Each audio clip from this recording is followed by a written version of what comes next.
김종인이 꺼내든 한일 해저터널, 일본 네티즌들도 단단히 화가 났다. 일제강점기에 있어서 일본에 의한 한일 해저터널 구상은 기술력은 자취하고 2차 세계대전 패망으로 사그라들었습니다. 그러나 꺼진 줄 알았던 이 불씨를 되살리려는 움직임은 희한하게도 우리나라에서 벌어졌습니다. 주도적인 역할을 한 것은 여러분도 아시다시피 통일교입니다. 1981년 11월 통일교의 문선명이 서울에서 열린 제10회 국제과학통일회의에서 국제하이웨이 계획을 주창한 것입니다.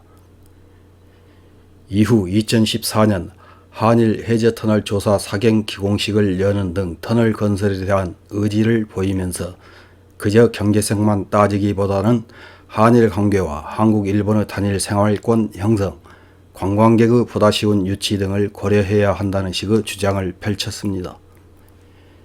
부산광역시도 여기에 한몫 단단히 했습니다. 2016년 3월 서부산의 개발을 목적으로 한일 해저터널 건설을 재추진하겠다고 나선 것입니다. 부산광역시는 5억 원 가량의 용역비를 확보하고 2017년 3월부터 12월까지 기초 연구 용역을 시행했지만 중앙정부 차원의 지원이 없어서 2019년 3월 부산광역시에서는 실효성이 없다고 판단하고 해당 사업은 중단됐던 것입니다. 그런데 2월 1일 국민의힘 비상대책위원장 김종인은 부산 현장 비상대책위원회 회의에서 가덕도 신공항 건설을 지지한다는 발언을 하면서 느닷없이 가덕도와 일본 규슈를 연결하는 한일 해저터널 건설을 적극 검토하겠다고 합니다. 한일 해저터널 건설 사업은 일본에 비해 훨씬 적은 재정 부담으로 생산 부가 효과 54조 5천억 원, 고용 유발 효과 45만 명에 이르는 경제 효과가 기대되는 사업이라고 합니다. 또한 철도와 고속도로 연결, 남북 내륙철도의 가덕도까지 연결과 부산 신항 김해항 고속도로와 사상 해운대 고속도로 건설을 추진할 것이라고 발언했습니다. 이런 발언은 곧바로 일본의 중앙일보에서 한국 야당 간부 한일 해저터널을 적극적으로 검토라는 제목의 기사로 소개하고 있습니다. 그런데 기사를 본 일본 네티즌들의 반응은 누구 마음대로 양국을 연결하느냐는 식의 비난 일색입니다. 국민의힘 비상대책위원장인 김종인이 부산 시민을 위한 선의의 정책인 양 발언한 한일 해저터널은 한일 양국에서 환영은커녕 비난만 받고 있습니다. 도대체 무슨 생각에서 이렇게 한일 양국에서 환영받지 못한 발언을 한 것일까요?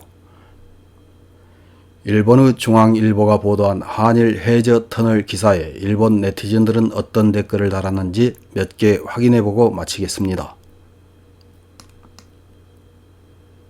첫 번째 댓글입니다.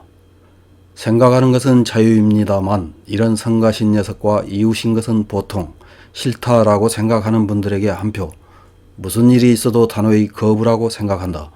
노후 재편인데 왜 연결되고 싶어 하는지 의미불명이라고 생각한다. 애를 써서 서로 교제를 끊는 것이 정답이다. 다음 댓글입니다. 어떤 나라와도 이어져 있지 않은 일본의 이점을 버리면서까지 얻을 이익이 얼마나 되는가. 오히려 불이익밖에 없을 것 같다. 일본은 저 나라와 향후 아무것도 약속을 해서는 안 된다.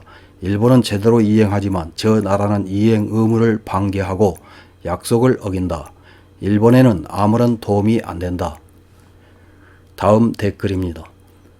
매우 위험한 의견이라고 생각합니다. 국방의 관점에서 보면 매우 높은 리스크입니다. 터널을 통해 북한군까지 공격해 올 것입니다. 다음 댓글입니다. 한일 터널은 잠재적 리스크가 높다. 현재 한국은 북한 편이며 반도가 적화되면 일본에 대한 침공이 편해진다. 한일 관계는 최악이고 국교 단절하라는 목소리도 높은 만큼 한일 해저터널은 단호하게 저지해야 한다. 다음 댓글입니다. 한국 정부도 한일 해저터널 건설에 반대하겠지만 일본은 절대적으로 거부할 것이다. 어느 정도 신뢰 관계가 있는 영국과 프랑스 도보해협 터널은 성공했지만 전혀 신뢰 관계가 없는 한일에서는 있을 수 없는 이야기이다. 다음 댓글입니다. 컴퓨터 바이러스와 해킹 대책에 유능한 방화벽, 일본에게 귀찮은 재난을 차단하는 일본해라는 이름의 방화벽에 허점을 만들 필요가 어디에 있다고 생각하는 것일까? 다음 댓글입니다. 터널 같은 것보다 벽을 만들어주세요. 국민은 반대이지만 이권에 몰려드는 의원과 건설회사는 달려들 수도 있으니까 조심해야 돼. 특히 후쿠오카의 여러분은 의원의 동향에 주목해주세요. 다음 댓글입니다. 일본의 기술로는 가능하겠지만 안전은 완전 무시한 한국의 기술로는 무리일 것이다. 무너져 내리는 다리, 똑바로 달리지 않는 배, 기울어지는 면션 등등 과거의 실적을 보면 해저 터널도 육지 안에서는 파 나갈 수 있지만 바다로 나가면 터널에 구멍이 뚫려 터널 수조가 완성될 것이다. 이상입니다.